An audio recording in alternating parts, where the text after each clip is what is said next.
Okay, we're looking at quadratic equation questions that are just slightly different, slightly more complicated for some. This is part 2, and we're looking at question 3.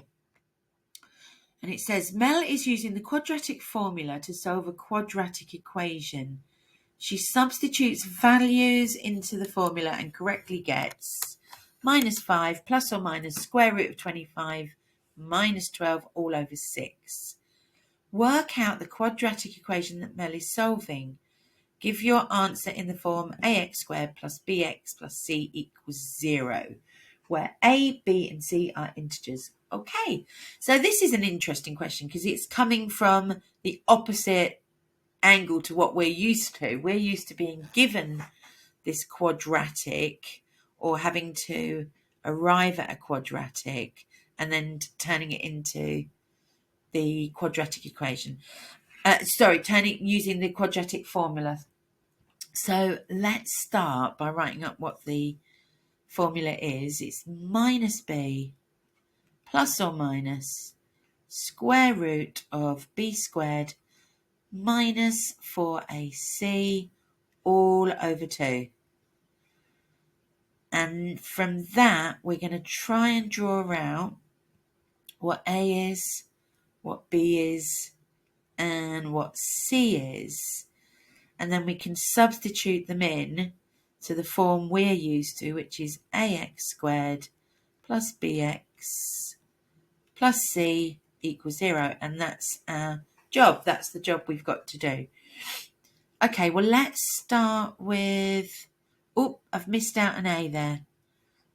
2a, that's better. Well, let's start with the a. So we know that 2a is equal to 6. So that should be nice and easy. If 2a equals 6, then we can divide both sides by 2 and we get a is equal to 3. Good. Now let's look for b. Well, b is given at the beginning here, minus b. We've got a -5, so therefore b must be 5. Positive 5, be careful to remember, because if b was -5, then that would become positive 5 because it's minus b. That would be minus 5, which would give us positive. So b is positive 5 because then it results in a -5 when we substitute it in. And we can just double check here because this is b squared, and yes, 5 squared is 25. So we're almost there. We just need to look at this minus 12. Okay, now in our original formula, we know it's minus 4ac. So we need 4ac to equal positive 12. Okay, so 4 times a times c equals 12. We know that a is 3. So 4 times 3 times c equals 12. It's looking very much like c is equal to 1. Okay, let's put that in. And now we can replace those numbers into our quadratic to say 3x squared plus 5x plus 1 equals 0. And we are done. Okay, let's look. We've got one more actually. There was 3, but there are now 4 questions. So in this example, again, it might just seem a bit intimidating at the beginning, but all it's doing is giving a practical use for a quadratic. So it says, Ivan is a shot putter. The formula h equals 2 plus 6t minus 5t squared gives the height h meters of the shot above the ground t seconds after he has released the shot. Solve 2 plus 6t minus 5t squared equals 0. Give your solutions correct to 3 significant figures. Show you're working clearly. Okay, so again, we are used to that form, ax squared plus b squared bx plus c equals 0, or let's replace that with y. So all that's happening in this formula is that instead of x, we've got t's, and instead of y's, we've got an h. Apart from that, it's exactly the same, so we don't have to worry. However, there is one more added confusion or complication, you could say, because it's not quite in the order that we're used to having it either. If you look at this, the squared, the quadratic is at the end. This is in its middle place and the constant is at the beginning. So it's written the other way round. And that happens when we've got a negative. It's often written the other way round. So what we've got to be very careful of, and people do this very regularly, is to make sure we get our A, B's and C's correct.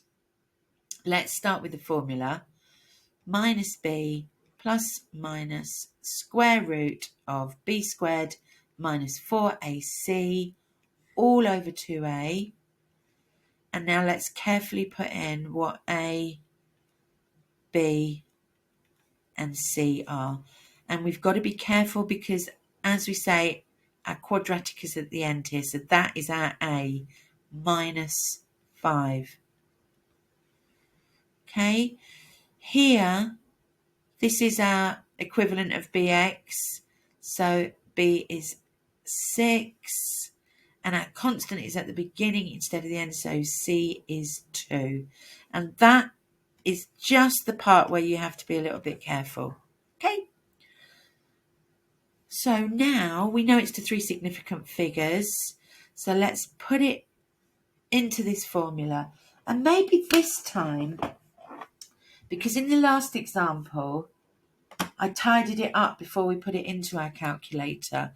But we could try this time by using the formula straight off. I'm just going to find the calculator.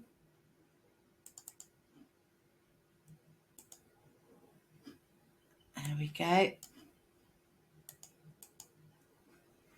So let's write it out and then put it straight in.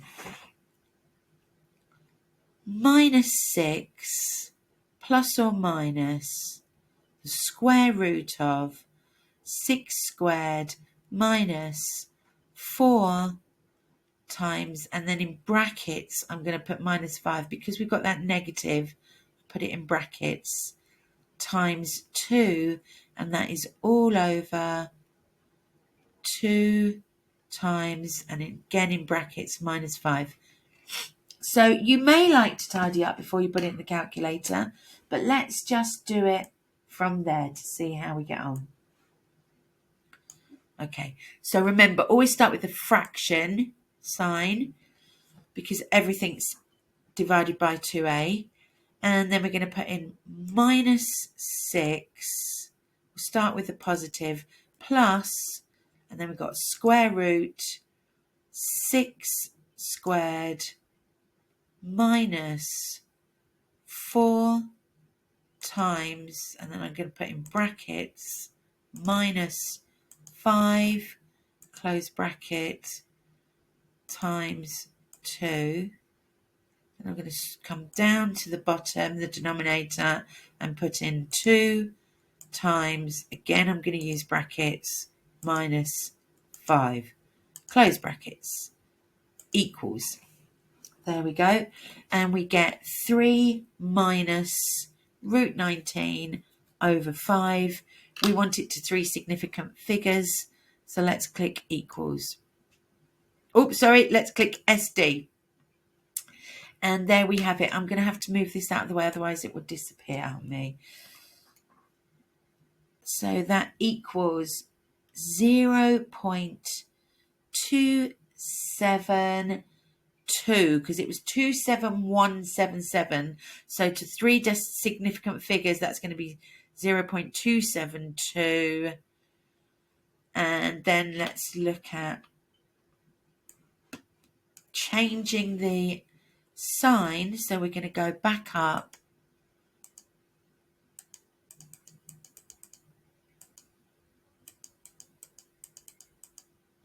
Going to delete out the positive, put in a negative, click equals, and SD, and there we get 1.472, rounding up to 2 because it's three significant figures we're going to cut off here.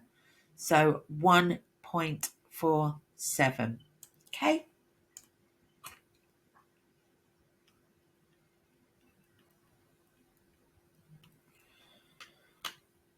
And there we have it. We are done.